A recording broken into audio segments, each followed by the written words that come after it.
Carmel students, welcome back to the Before You Go podcast, and I'm Kailey.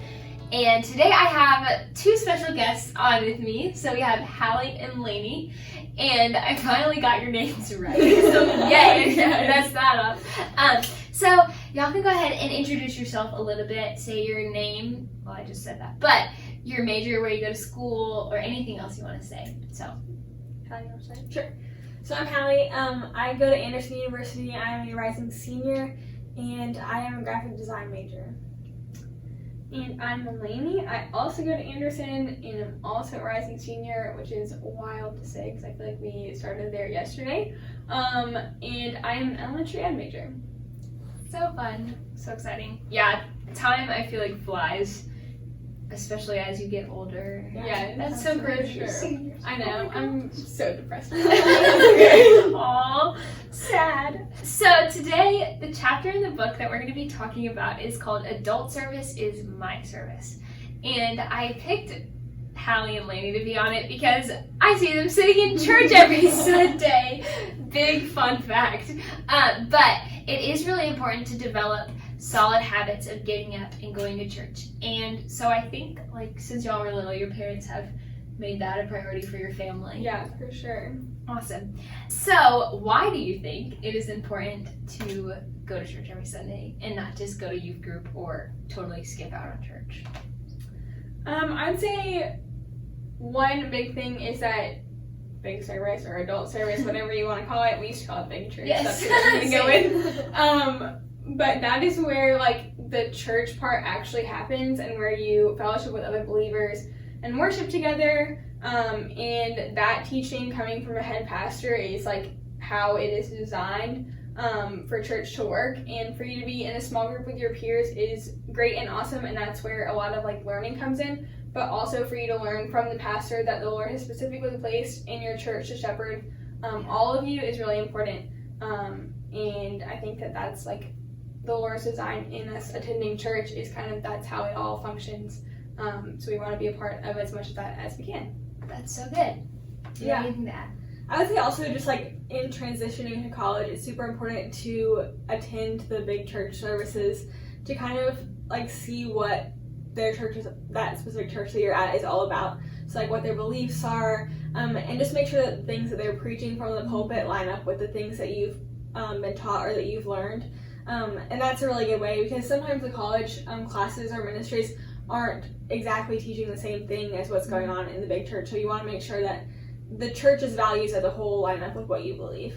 That's really good. I didn't think of, like, either of those, but that is so true of, like, sometimes we don't talk exactly about, like, the church's, like, statements about what they really are for in, like, Sunday school classes. So to go to that and to really understand what kind of church you're sitting in is super important, especially as you get older and you're developing what you really believe. Yeah. True. So, do you guys think that growing up in a Christian family where going to church was a priority, did that help, and how did that help as you went off to college to make church a priority for yourselves?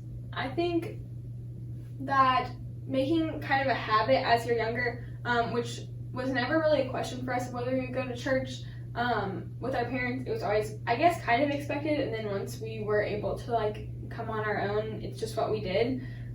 So having that habit from a young age, I think once we went to college, we, like, knew immediately that was something that we wanted to follow through with. So the first Sunday that we were at school, we knew that we wanted to start going and trying different churches. And so I think just, like, having that set in your schedule is really helpful. It was never a question for us of what we were going to do on a Sunday morning. It was just always, we go to church and that's what we do. Yeah. So that was definitely helpful going into college, I think. Yeah. That's awesome. And I think also, like, even if you didn't have the habit growing up of going to church every Sunday morning, college is a great place to start that. And even just to say, like, the first Sunday you're there, I'm going to go try out a new church, then that starts off a habit that you can continue throughout college. Yeah. That's great. So going to college, what does it look like when y'all go to church? Like, what's your usual Sunday, and how does your church run events and stuff like that? Yeah, so our church, we go to New Spring in Anderson. So New Spring has a bunch of satellite campuses, but we go to the main one. And so on Sunday mornings, there's just the big service. And actually, children at New Spring go to like their own separate thing called Kids Spring. Okay. But for everyone older than like 6th grade, 5th grade, they all go to the same service. Okay. So we go to that. And then our college ministry actually happens once a month on Tuesday nights. It's called Rally. And it's just a big college gathering of all the college students in the upstate. So that's really fun. But we also have what's called home groups through Rally, and we're a part of one of those. So we go every Monday night. Been away for too long. To a home group. So that's where we like have community with a smaller group of believers. But, yeah. Okay, super cool. A lot of times when we sit in an adult service, I mean, of course now we are more adults than we are kids, but the pastor could preach on things that don't necessarily apply to us, but that should not turn us away from going to church. So how do you guys deal with that when a pastor is preaching on something that you either haven't gone through, aren't old enough to experience, or that kind of thing? Yeah, I think one thing for me is I have to take notes every Sunday, otherwise I will stop paying attention. Yes. And so I'm like Same. big on notes. But that's something that's super helpful is when pastors talking about like marriage or parenting or something like that is just not at all relevant to me at this current moment. But I know like hopefully in the future will be relevant. I just take notes, and I don't know if I'll ever like remember to go back to them, but I think it's really helpful to have. And at least if you're taking notes, you're like trying to remember things as you're writing. So hopefully some of those things will like stick with you later in life when those situations do come up.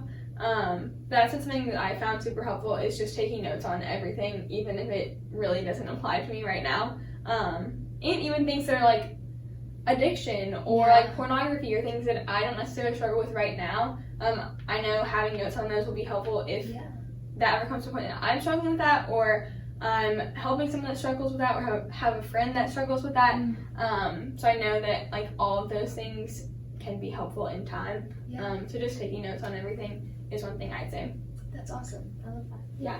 I think it can be super easy to like zone out, especially for me when I'm like, oh, marriage, not quite there yet, and then I just like zone out for the whole service.